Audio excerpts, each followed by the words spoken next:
The Kissing Hand by Audrey Penn, illustrated by Ruth E. Harper and Nancy M. Leake.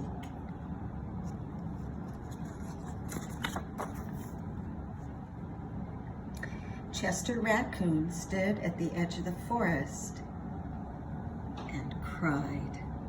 "I don't want to go to school," he told his mother. "I want to stay home with you. I want to play with my friends and play with my toys and read my books and swing on my swing. Please, may I stay home with you?" Mrs. Raccoon took Chester by the hand and nuzzled him on the ear. "Sometimes we all have to do things we don't want to," she told him gently, "even if they seem strange and scary at first. But you will love school once you start."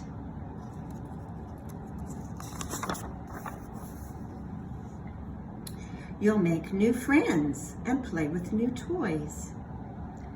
Read new books and swing on new swings. Besides," she added, "I know a wonderful secret that will make your night school seem as warm and as cozy as your days at home."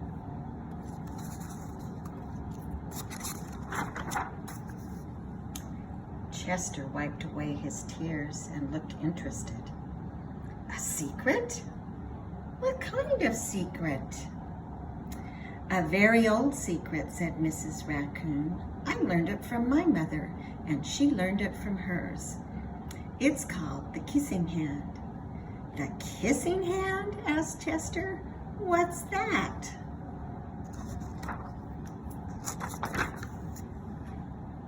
"I'll show you." Mrs. Raccoon took Chester's left hand and spread open his tiny fingers into a fan.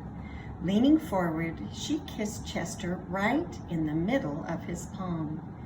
Chester felt his mother's kiss rush from his hand up his arm and into his heart. Even his silky black mask tingled with a special warmth.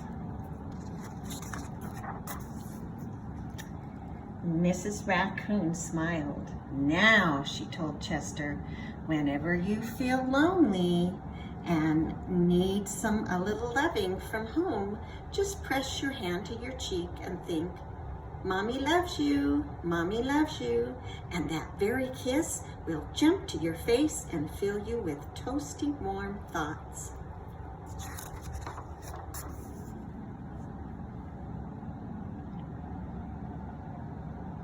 She took Chester's hand and carefully wrapped his fingers around the kiss. "Now do be careful not to lose it," she teased him.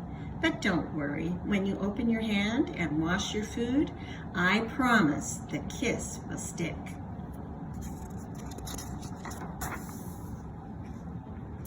Chester loved his kissing hand. Now he knew his mother's love would go with him wherever he went, even to school.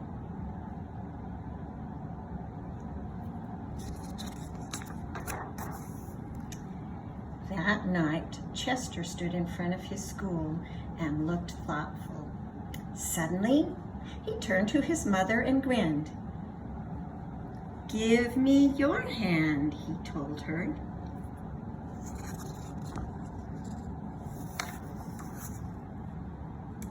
Chester took his mother's hand in his own and unfolded her large, familiar fingers into a fan. Next, he leaned forward and kissed the center of her hand.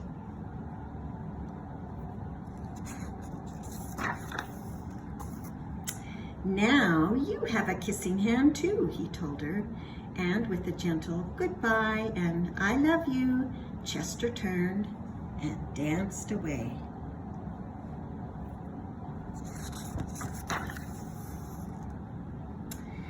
Mrs. Raccoon watched Chester scamper across a trimly and enter school.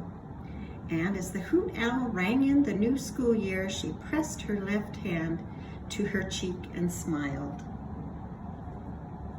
The warmth of Chester's kiss filled her heart with special words. "Chester loves you," it sang. "Chester loves you." Oh, look at all the children have gone to school in a tree. See all the animals? That's their school. Would you like to go to school in a tree? Do you think that would be fun? And who's the teacher? Oh, it's the owl. I love you.